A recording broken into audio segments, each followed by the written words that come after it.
আবার আল্লাহ রাব্বুল আলামিন বলছেন যে দুই ঠান্ডার নামাজ পড়বে আল্লাহ তাকে জান্নাতি বানায়া দিবে। দুই ঠান্ডার নামাজ, মান সাল্লাল ফারদাইন দাখালাল জান্নাহ। দুই ঠান্ডার নামাজ হলো ফজর এবং এশা, ফজর এবং এশা।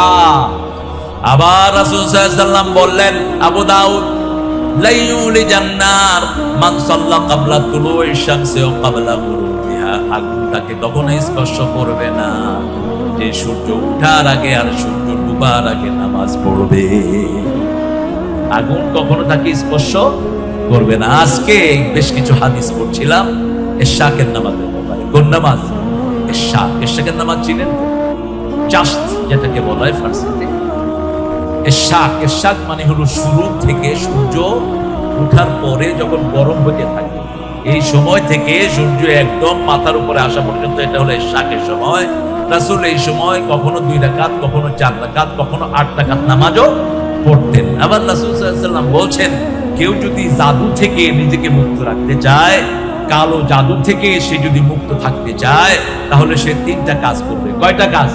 মাসে 3টা রোজা রাখবে, যেটা রাসূল সাল্লাল্লাহু আলাইহি ওয়াসাল্লাম রাখতেন। রাসূল মাসে 11টা রোজা রাখতেন। কয়টা? আপনি 3টা রাখবেন। কয়টা? এক বর্ণনায় বললেন 13, 14, 15 ইয়ামুল বেজের, এই 3 দিনের রোজা আপনি রাখবেন। এই 3 দিনের রোজা যারা রাখবে তাদেরকে সব জাদু টোনা থেকে হেফাজত করবেন কে? আমাদের দেশে এগুলো আছে না নাই? আপনার ভাই আপনার বিরুদ্ধে কালো তাবিজ করে রাখছে, আপনি জানেন না। আপনার ভাই আপনাকে বান মেরেছে, আপনি জানেন না। মেডিকেল সব গুলে খাচ্ছেন, কিছু হয় না। ঠিক না বেটি? ঘরে ঘরে এগুলো আছে না নাই? জাদুর প্রথম প্রভাব হলো পরিবারের ভিতরে খলল সৃষ্টি করে দেয়। সূরা বাকারা 102 নম্বর আয়াতের ভিতরে আল্লাহ রাব্বুল আলামিন বলছেন, ইউফাররিকু বাইনাল মারই ওয়া যাওজিহি, তারা সংসারকে নষ্ট করে দেয়, স্বামী স্ত্রীর মিলকে ধ্বংস করে দেয়। এরা হলো কাফের। এরা কি? কাফের। ইত্তাবিউ মা তাতলুশ শায়াতিন ওয়া মা কাফারা সুলাইমান ওয়ালাকিন্নাশ শায়াতিন কাফারু ইউআল্লিমুনান নাসাস সিহর, মানুষকে জাদু শিক্ষা দেয়। রাসূল সাল্লাল্লাহু আলাইহি ওয়াসাল্লাম প্রথম বললেন, যারা এশাকের নামাজ পড়বে, যারা এই চাস্তের নামাজ পড়বে, তাদেরকে এই জাদু থেকে হেফাজত করে দিবেন কে? 1। 2 নাম্বার বললেন, যারা ফজরে এবং মাগরিবে সব নামাজের পরে তাসবিহ তাহলিল করবে, তাদেরকে হেফাজত করে দিবেন কে? আল্লাহ রাব্বুল আলামিন তাদেরকে। 3 নাম্বার বললেন, যারা এই চাস্তের নামাজটা পড়বে। চাস্তের নামাজের যে কত ফজিলত! রাসূল সাল্লাল্লাহু আলাইহি ওয়াসাল্লাম বলছেন, শরীরে অনেকগুলো জোড়া, প্রত্যেকটি জোড়ার তোমরা হক আদায় করো। সাহাবায়ে কেরাম বললেন, কিভাবে করব? রাসূল সাল্লাল্লাহু আলাইহি ওয়াসাল্লাম বললেন, সুবহানাল্লাহ, আলহামদুলিল্লাহ পড়ো, প্রত্যেকটি জোড়ার হক আদায় করো, প্রত্যেকটি জোড়ার সদকা দাও। কি দাও? কষ্ট হচ্ছে আপনাদের? ঘুম আসতেছে? এত জোরে হা করছে, আমি তো মনে করছি গালের ভিতরে ঢুকবে। এই যে হা যে করেন, মুখে হাত দেন না কেন? রাসূল সাল্লাল্লাহু আলাইহি ওয়াসাল্লামের সুন্নাহ, যখন হাই আসে কি করবেন? এটা দিয়ে কি পড়বেন? লা হাওলা ওয়ালা। কোন নবী এটা দিতেন না, কোন নবী এটা দিতেন না। এটা মানবীয় দুর্বলতা। নবীরা সব মানবীয় দুর্বলতার ঊর্ধ্বে ছিলেন। হাসি দিতেন, স্নিজ। হাসিটা হলো আল্লাহর রহমত। এক হাসির সাথে শত শত রোগের জীবাণু বেরিয়ে যায়। এই জন্য হাসি দিলেও ভালো, হাসির শব্দ শুনলেও ভালো। যে দেয় সে পড়ে কি, আর যে শুনে সে পড়ে কি, ইয়ারহামুকাল্লাহ। আবার যে দেয় সে কইল কি, ইয়াহদিকাল্লাহ। আবার যে শুনলো সে কইল কি, ওয়াসলিহ লাকুম। 4টা দোয়া। কয়টা? 4টা দোয়া। কারণ হাসির সাথে কি বের হয়? জীবাণু বের হয়। এই জন্য হাসি একজন মুখে দিয়ে নয়।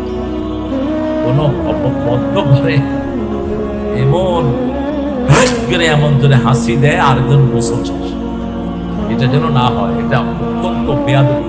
রাসূল বলছেন, হাসি দেওয়ার সময় মুখে কি দাও? কাপড় দাও, আস্তে শব্দ করো। ইসলাম যদি কত ডিসেন্ট, ইসলামের চেয়ে সুন্দর কোন ধর্ম, কোন শৃঙ্খলিত কোন ধর্ম পৃথিবীতে নাই। আল্লাহ রাব্বুল আলামিনের হাবিব সাল্লাল্লাহু আলাইহি ওয়াসাল্লাম বললেন, কত তাসবিহ করলে তোমাদের শরীরে কত শত শত জোড়া আল্লাহ শরীরে বানিয়েছেন। এক এক আঙ্গুলের ভিতরে অসংখ্য জোড়া আছে। এক হাদিসে রাসূল বলেছেন 365টি জোড়া। কয়শ? 365। কিন্তু ভিতরের জোড়া বাদ দিলেন, বাহিরের জোড়া। আবার ভিতরে জোড়া আছে না নাই? এই সব মিলিয়ে অজস্র জোড়া। কত তাসবিহ করতে হবে? রাসূল সাল্লাল্লাহু আলাইহি ওয়াসাল্লাম বললেন, যারা চাষতের নামাজ পড়বে একসাথে তার সব গুনাহ সদকা আদায় হয়ে যাবে। বলবেন তো? বলবেন তো? ইনশাআল্লাহ কালকে থেকে 8টা থেকে নিয়ে, যখন সূর্য গরম হয়, শীতকালে তো একটু দেরিতে হয়, শীতকালে 9টা 9:30 থেকে শুরু করবেন, একদম 12টার আগ পর্যন্ত আপনি 2 রাকাত অথবা 4 রাকাত অথবা 8 রাকাত, 4 রাকাতই বেশি পড়তেন। রাহমাতাল লিল আলামিন, তিনি মধ্যমটা গ্রহণ করতেন সব সময়। আবার এটাকে রিজিকের নামাজও বলা হয়েছে। কিসের নামাজ? রিজিকের নামাজ। যাদের রিজিকের কমতি আছে তারা এই সালাতটা আদায় করবে। তাহলে আমরা সালাত ছাড়বো না, রাজি আছি তো? আল্লাহ আমাদের সবাইকে কবুল করুন। সালাতের ব্যাপারে আরো অনেক কথা, কোরআন শরীফে 82 বার এসেছে সালাতের কথা। কয়বার? 82 বার। আকিমুস সালাত পড়ার কথা বলা হয়নি। আকিমি মানে কায়েম করা। তুমি একলা পড়লে হবে না, বউ বাচ্চা ছেলে মেয়ে সবাইকে নিয়ে পড়তে হবে, ঠিক কি না? ফজরে যখন উঠলেন আগে ছেলেকে উঠিয়ে দেন। ছেলের বয়স 10 বছর হয়েছে, তাকে আর বিছনায় শুইতে দিয়েন না, আদর করে তাকে উঠিয়ে দেন। বাবা তুমি নামাজ পড়ো, তোমাকে আমি হাদিয়া দেব। কি দেব? হাদিয়া দেব। আবার হাদিয়া দেওয়ার কথা বলে না দিলে আপনি মিথ্যুক হিসাবে আল্লাহর কাছে নাম উঠে যাবে। কয় আয় তোরে বস্তু তুমি, এরপরে দেয় না, এরকম লোক আছে না নাই? রাসূল বলেছেন এরা মিথ্যুক। এরা কি? মিথ্যুক। খবরদার, বাচ্চার সাথে মিথ্যা কথা বলা যাবে। এরকম একজন মহিলা সাহাবী তার ছেলেকে ডেকেছেন, ডেকে বলছে তাহলে ইয়া বুনাইয়া, ছেলে আসো তোমাকে বস্তু দেব।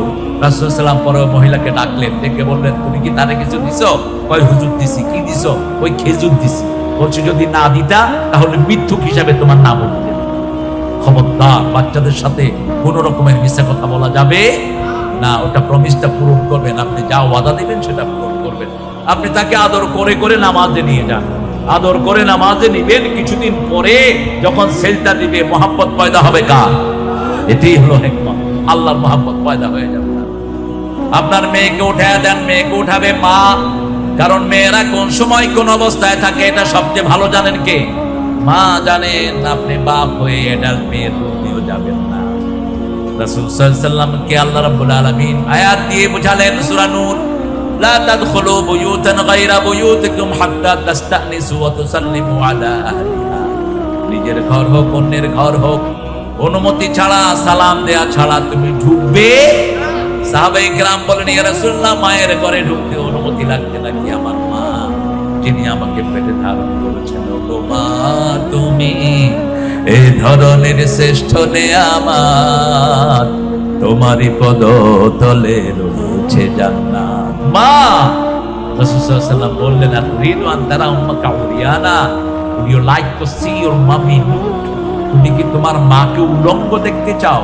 যদি সেটা না চাও, মায়ের ঘরে ঢুকতেও অনুমতি নিয়ে ঢুকতে। আস্তে কইলেন সুবহানাল্লাহ। কথা বুঝাইতে পারেনি? হ্যাঁ, আপনার অ্যাডাল্ট মেয়ে আর ছেলে মেয়েদেরকে কখনো একসাথে বিছনায় শোয়াবেন না। 7 বছর বয়স হলো, ছেলের বিছনা আলাদা, মেয়ের বিছনা আলাদা। পিতামাতার সাথেও শোয়াবেন না, আলাদা বিছনা। রাসূল সাল্লাল্লাহু আলাইহি ওয়াসাল্লাম বলছেন 2 যুবতী মেয়ে যেন এক লেপের নিচে না শোয়, 2 যুবক ছেলে যেন এক লেপের নিচে না শোয়। কোন পুরুষ যেন অন্য পুরুষের সতরে না তাকায়, কোন নারী যেন অন্য নারীর সতরে না তাকায়, কোন পুরুষ মহিলা যেন ডান হাতে তার প্রাইভেট গার্মেন্টস কে স্পর্শ না করে। কত সুন্দর ইসলাম, কত ডিসেন্ট। এমন কোন নিয়ম নাই যেটা আমার ইসলামে নাই, ঠিক না? ঠিক। রাসূল সাল্লাল্লাহু আলাইহি ওয়াসাল্লাম যখনই ব্যথিত হতেন, কোথায় যেতেন? কোথায় যেতেন? নামাজে যেতেন। আর বেলালকে ডেকে ডেকে বলতেন আযনিয়া বেলাল আরহিনি বিসসালাত, বেলাল আযান দাও, নামাজ দিয়ে আমার কলিজাটাকে ঠান্ডা করে দাও। শান্তি কোথায়? কোথায়? সেজদায় যদি মজা পেয়ে যান একবার, এই মজা 1000 কোটি টাকাতেও পাবেন না, ঠিক না? ঠিক। এখানে লম্বা সেজদা এবং রুকু সেজদা এগুলো সুন্দর সুন্দর করে দিবেন। রাসূল সাল্লাল্লাহু আলাইহি ওয়াসাল্লাম যেটা দিতেন এমন ভাবে সেজদা দিতেন, মা এসে জিজ্ঞেস করতেন, মা এসে মনে করতেন জনান্ত কাবেদাত রূহা, রাসূলের বোধহয় সেজদায় প্রাণ চলে গেছে, তিনি মারাই গিয়েছেন। এরকম ভাবে সেজদায় পড়ে থাকতেন রাহমাতাল লিল। অথচ তিনের আগের গুনাহ মাফ, পরের গুনাহ মাফ। রাসূল বলেছেন এমন কোন সেজদা নাই যে সেজদা দিয়ে আল্লাহ বান্দার সম্মানকে বাড়ায়া দেন। সেজদা যত বেশি জান্নাত তত কাছে, জান্নাত তত কাছে। ওয়াসজুদু ওয়াক্তারিব, আল্লাহ বলছেন সেজদা দাও, আমার নিকটে চলে আসো। আহারে, ইসলাম কত সুন্দর দেখেন। আপনি রাসূল সাল্লাল্লাহু আলাইহি ওয়াসাল্লাম বলছেন যে পোকগুলি তো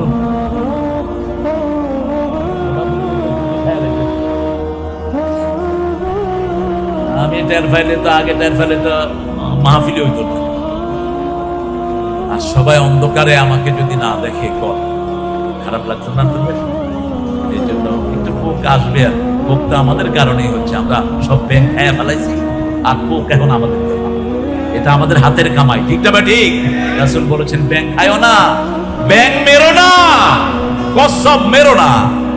এখন পাশের দেশের ভাইদের প্রিয় খাওয়ার হলো কচ্ছপের বস্তু।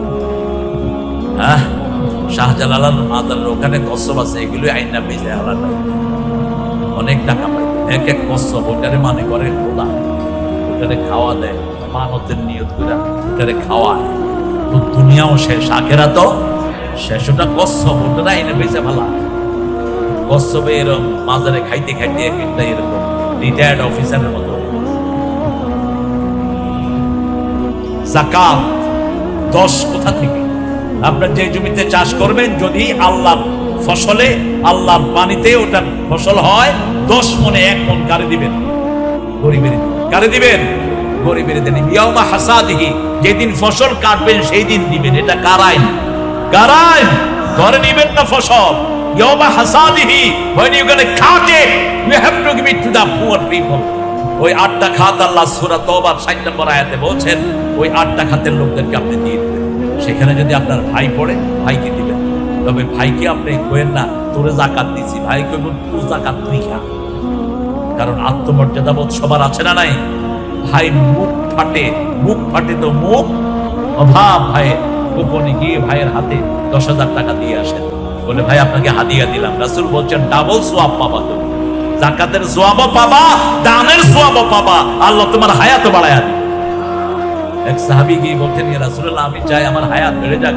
রাসূল সাল্লাল্লাহু আলাইহি ওয়াসাল্লাম বলেন, নিকট আত্মীয়কে দান করো আর পিতামাতার খেদমত করো, তোমার হায়াত বাড়িয়ে দিবেন কে?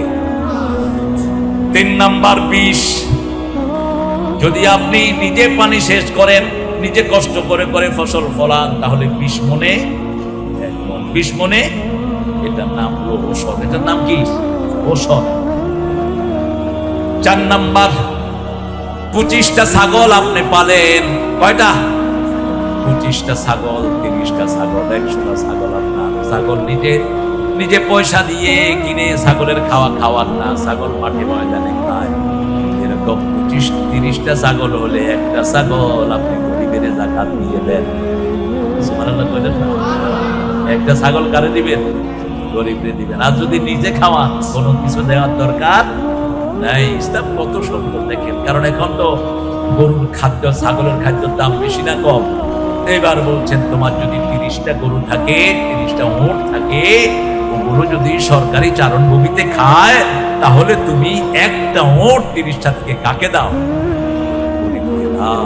গরিবকে শুধু দিতে থাকো। একটা ঘটনা মনে পড়লো, আসে ওমর ফারুক রাদিয়াল্লাহু আনহু মার্কেটে ঘুরতেন, মার্কেট মনিটরিং করার জন্য। এখন তো আমাদের নেতা সাহেবেরা আইন বানায়া এসিতে ঘুমায়া থাকে, আর মার্কেটে এক ডাকায় এক ভাবে মানুষকে লুট করে, ঠিক না বেটি?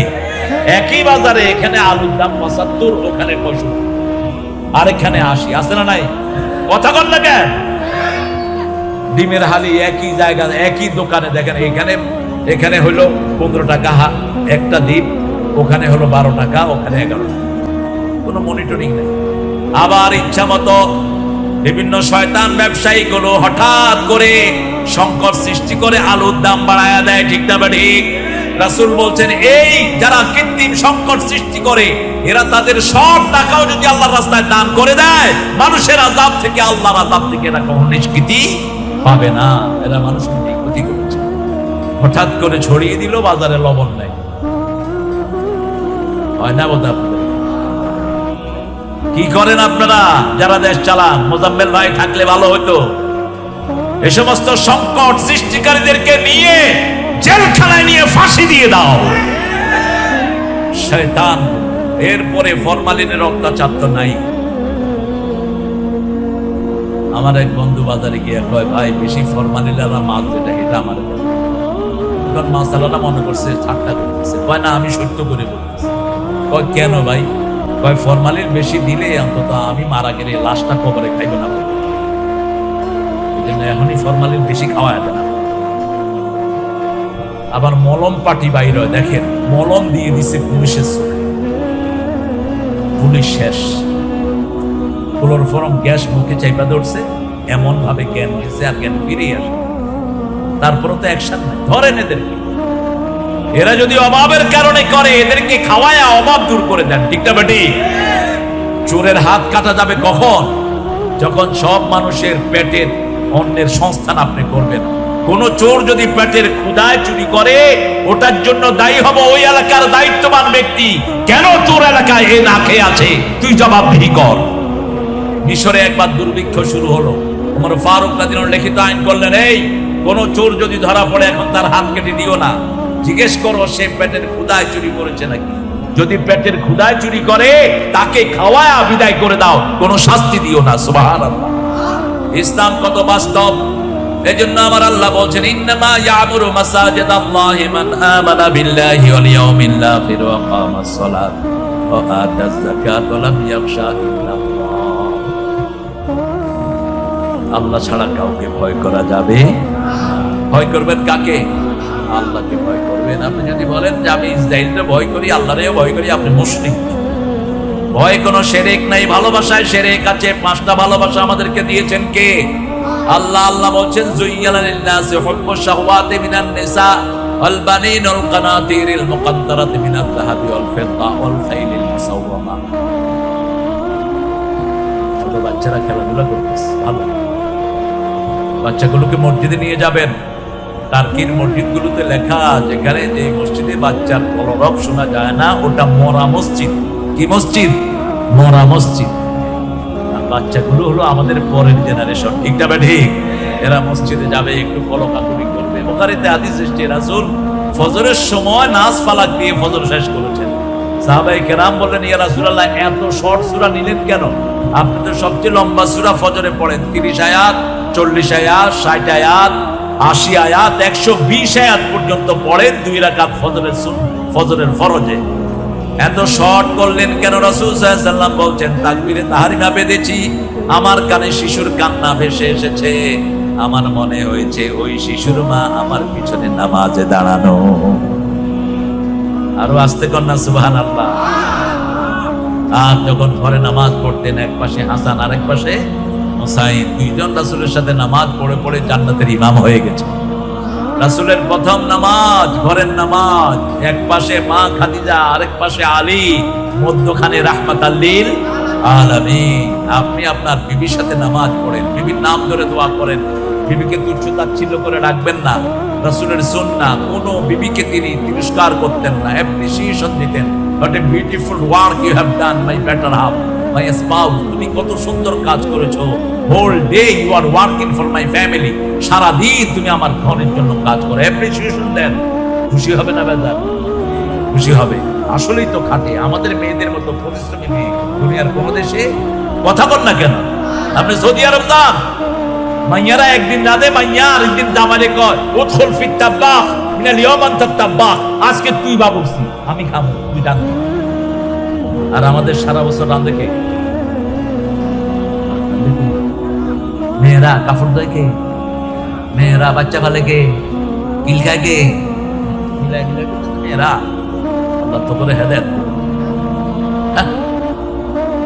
মারা তো দূরের কথা, মা আয়েশা বলছেন, কোনদিন চোখ গরম করে কোন বিবির সাথে কথা বলেননি, রাহমাতাল লিল আলামিন।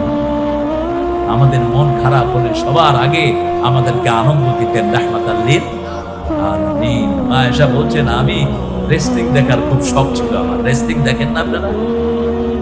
রেসলিং দেখেন? হ্যাঁ, দেখতেও তো আমি কইব না। এই যে কুস্তি দেখতে ভালো লাগে না? মা আয়েশা আমার রাসূল সাল্লাল্লাহু আলাইহি ওয়াসাল্লামের মসজিদে নববীতে সাহাবায়ে কুস্তি শিখতেন।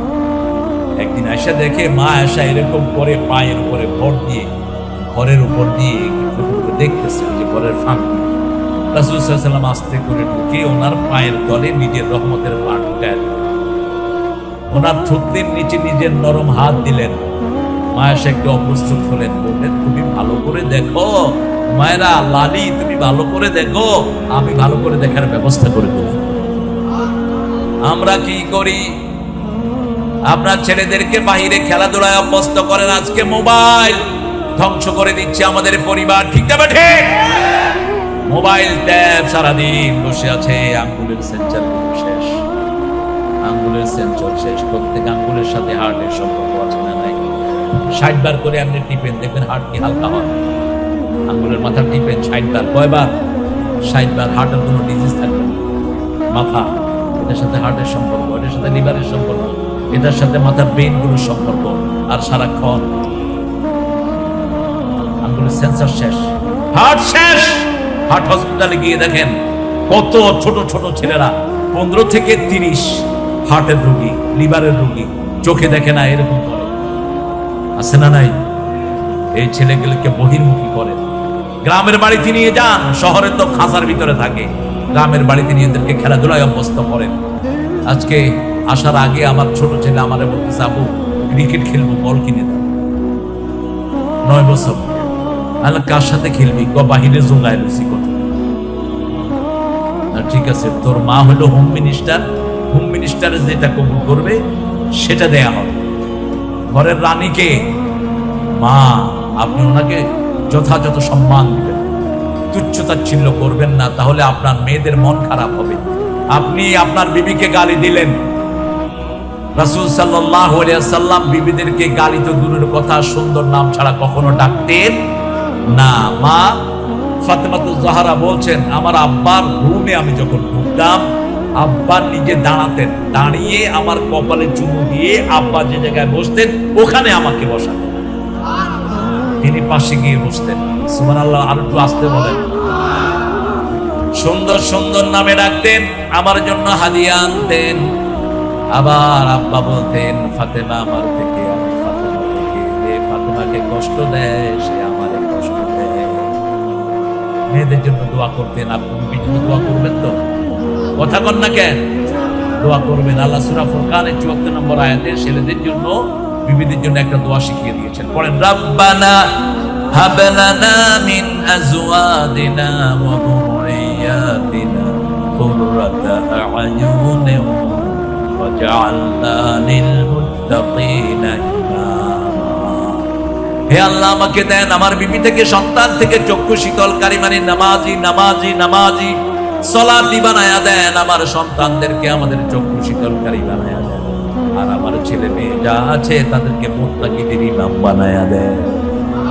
মুত্তাকিদের কি নাম? কি অসাধারণ দোয়া! এর চেয়ে বড় দোয়া আর হতে পারে না। আর সাইয়েদনা ইব্রাহিম আলাইহিস সালাম দোয়া করতেন, রব্বি জাআলনি মুকিমাস সালাতি ওয়া মিন যুররিয়াতি রাব্বানা ওয়া তাকাব্বাল দুআ। হে আল্লাহ, আমাকে, আমার পরিবারকে, আমার বংশধরদেরকে আপনি নামাজ কায়েমকারী বানায়া দেন। কি বানায়া দেন? নামাজ কায়েমকারী বানায়া দেন। আপনার ছেলে ইঞ্জিনিয়ার হোক, ডাক্তার হোক, কোনো আপত্তি নাই, কিন্তু আপনি তাকে আগে নামাজি বানাবেন। কি বানাবেন? নামাজি বানাবেন। ইব্রাহিম আলাইহিস সালাম দোয়া করছেন, রব্বি জাআলনি মুকিমাস সালাতি ওয়া মিন যুররিয়াতি। আবার সূরা ইব্রাহিমের ভিতরে তিনি দোয়া করছেন। কষ্ট হচ্ছে আপনাদের? দোয়া করে দেবেন। কষ্ট তো কে দেখেছেন?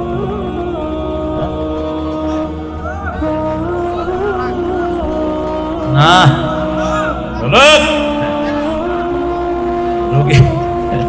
রোগীর চাহিদা অনুযায়ী ওষুধ দিলে তো রোগী শেষ। ডাক্তারের চাহিদা অনুযায়ী রোগী ওষুধ খেতে হবে। আপনারা খুব বিনয়ী, বলছি না, দেখেন মাঠে জায়গা নেই। আলহামদুলিল্লাহ, এটা হলো কোরআনের বরকত।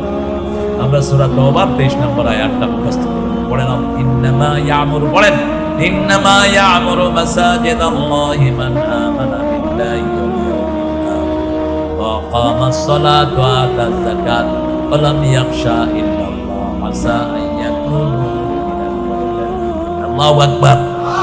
আল্লাহ বলছেন, এই কয়টা কাজ যারা করবে তারা হেদায়েত প্রাপ্তদের মধ্যে শামিল হয়ে যাবে। হেদায়েত প্রাপ্ত, আল্লাহ আমাদেরকে হেদায়েত দান করেন। এর চেয়ে বড় দোয়া পৃথিবীতে আর কিছুই নাই। 5 ওয়াক্ত নামাজে হেদায়েতের দোয়া করতে হবে। কারণ রাসূল বলছেন, জান্নাতের কাজ করতে করতে কিছু লোক এমন আছে মৃত্যুর আগে দিয়ে জাহান্নামী হয়ে মরে। ঠিক না ঠিক? এক যুদ্ধে একজন সাহাবী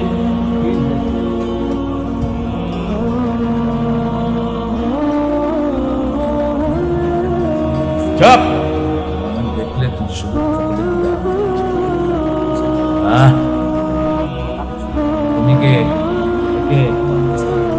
দাও দাও দেন, একটু যাবে, আপনারা একটু কিছু দান করবেন। হ্যাঁ, কিছু দান করবেন। এই সুমন, তুমি কোথায়? থাক, ওখানে বসো বসো। আল্লাহ সুমনকে কবুল করুক। এই অল্প বয়সে মানুষের দায়িত্ব নিয়েছে। সমাজ কল্যাণমূলক কাজ, শহীদের রক্তের চেয়ে এটার দাম আল্লাহর কাছে বেশি। এই যে একজন চেয়ারম্যান মেম্বার হয় বাংলাদেশে, এটা হওয়া কঠিন না সহজ?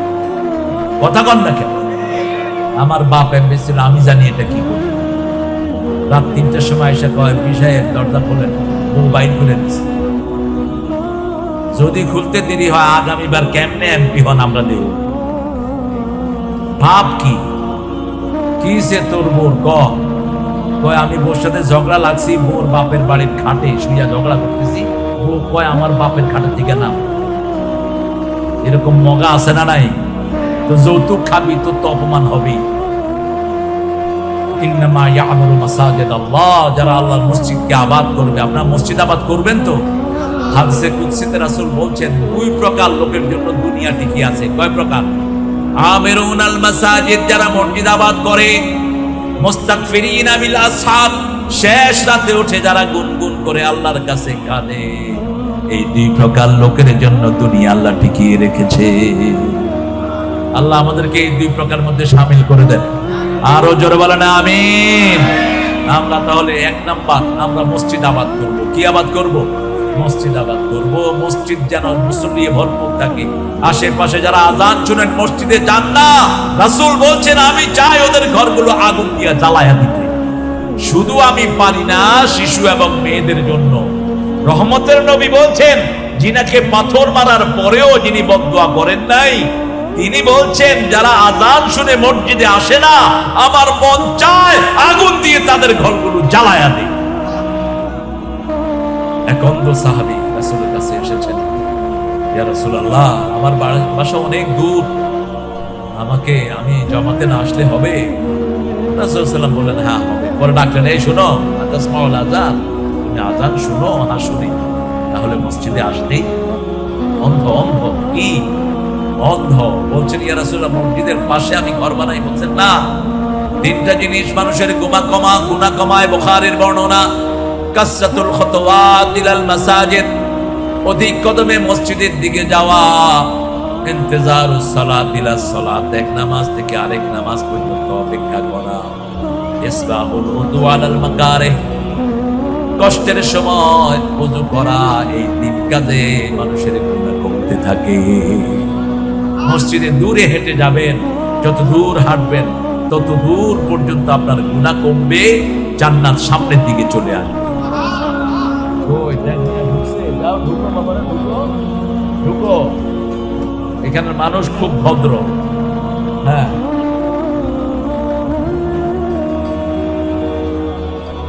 সাহেব কই?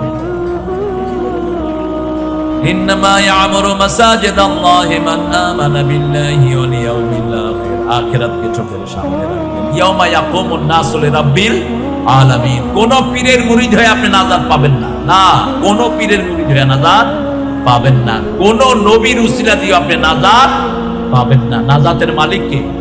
কে? রাসূল বলছেন, ও ফাতেমা, আলী, হাসান, হুসাইন, কোথায় তোমরা? আনকিজি নাফসিকি মিনান নার, তোমরা তোমাকে জাহান্নামের আগুন থেকে বাঁচাও। কিয়ামতের ময়দানে আমি তোমার বাপ, আমি কারো নানা, কারো শ্বশুর হিসাবে কিছুই করতে পারবো না। ই'মালি ই'মালি ই'মালি, আমল করো। বহু নবীর সন্তান কোথায় চলে যাবে? কোথায়? জাহান্নামে চলে যাবে। বহু নবীর বিবি কোথায় যাবে? জাহান্নামে চলে যাবে। লূত আলাইহিস সালামের বিবি, সাইয়েদনা নূহ আলাইহিস সালামের বিবি সূরা তাহরিমের ভিতরে আল্লাহ ঘোষণা করেছেন। কথা বলবা না, এই কথা বলবা না। তাহলে আমরা নামাজ কায়েম করব, প্রথম মসজিদ আবাদ করব। রাজি আছি তো? আল্লাহ মসজিদগুলোকে আমাদের আবাদ করার তৌফিক দান করেন। মসজিদে কি প্রয়োজন, কি দরকার, এগুলো আপনারা খেয়াল রাখবেন। 2 নাম্বার, 5 ওয়াক্ত নামাজ ঘরে আগে বাচ্চাদের খবর নেবেন, আপনার ছেলে মেয়েরা নামাজ পড়ে কিনা, বিবি নামাজ পড়লো কিনা। বিবিকে নিয়ে সুন্নত নফল বিতেরগুলো পড়েন, ফরজগুলো মসজিদে পড়েন। আর যদি মসজিদে বিবিদেরও জায়গা থাকে নিয়ে যান, সাথে করে নিয়ে যান। ঈদের নামাজে তো রাসূল বলেছেন নিয়ে আসো, যেই মায়েরা অসুস্থ তাদেরকেও ঈদগাহে নিয়ে আসো, যাতে তারা দোয়াতে শামিল হতে পারে। কিসে? দোয়াতে শামিল হবে এবং খুতবাগুলো শুনবে।